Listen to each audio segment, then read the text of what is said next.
I am rich in life, I am rich in money. I won't compare my financial journey to someone else's. I won't use my financial journey to belittle others' journey. But the whole point is that you are rich in your own way. You're rich, I'm rich. It's all about what you define to be rich, and that's what's important. My name's Bola Sol, and I'm the founder of Refined Currency. It's all about women and money. And I started a talk show last year called the Bola Sol Show. Rich Girl Chronicles, Rich Guy Chronicles, it's a lifestyle. It's the life you live in everything you do. Are you living in a rich way?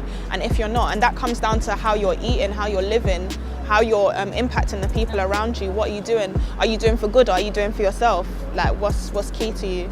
Yeah, so I studied like maths and finance at uni, and obviously I was talking to my girl one time about investments and things like that, and she was kind of giving me a blank face. So then I clocked that there was space, that there needed to be a safe space for women to talk about money and not feel stupid. So I was like, cool, let me create that space. And I just didn't understand why we didn't have money growing up. I didn't understand. There was a time where like my mum and my dad were like showing me this book in Nigeria and be like, you come from wealth, you come from royalty. And I was like, where's the money then?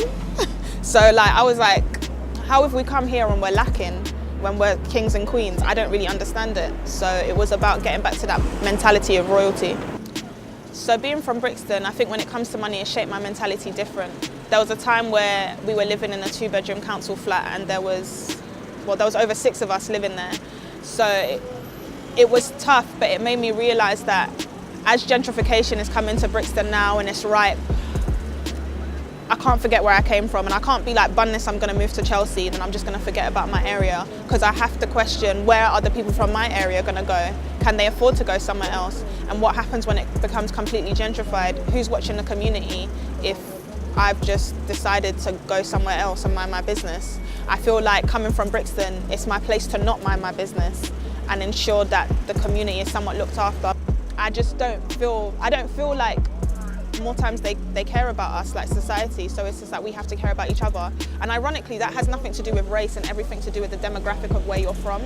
I know people from ends who are not black, and I still sympathise with what they're going through financially, which is why Rich Girl Chronicles is about women in general. It's not about sectoring people off. People always assume because I'm a black woman that it's just about black women, but I'm like, it's not about that. It's about everyone getting an opportunity to define what being rich means to them.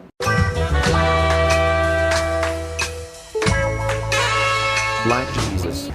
I speak about money in simple terms because you've got things like the Financial Times, The Economist, and they're using all these terms like assets, liabilities, etc., etc. And it doesn't put everyone in the conversation. So with Rich Girl Chronicles, the whole point of my program is for people to feel empowered about their money situation. There's nothing wrong with being like, big man thing, I'm in overdraft. I'm in overdraft, but I plan to come out in April.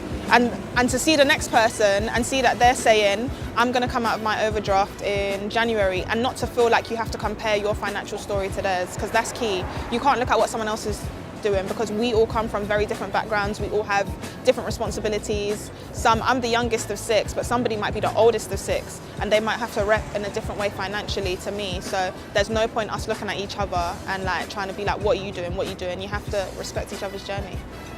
Money to me is just a tool, but money can also be power, for example. And I'm using it to try and empower other women to make better money decisions. But I always tell women, I don't want money to control them. I don't want them to feel anxious about money. I want them to feel in control about money. And I want them to see money as a positive thing. Because every time you see money as a negative thing, you lack money. But when you see it as a positive thing, you shine, money shines.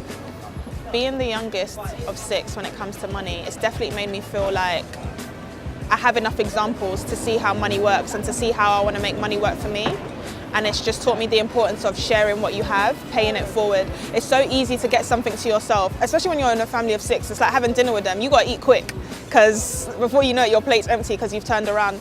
But at the same time, when you do gain, don't be afraid to give back. Some people, they're so not used to having money that when they gain it, they keep it to themselves, they hoard it, and it's not a good look. Pay it forward every time. There's no best time to learn about money. The time is now. Literally, you could be 6 years old, 16, or you could be 36. You could be 56 and been married to a rich man, and he was taking care of all of the bills, and maybe now he's dumped you for a younger model. Sis, you need to up your Viva and learn about money, literally.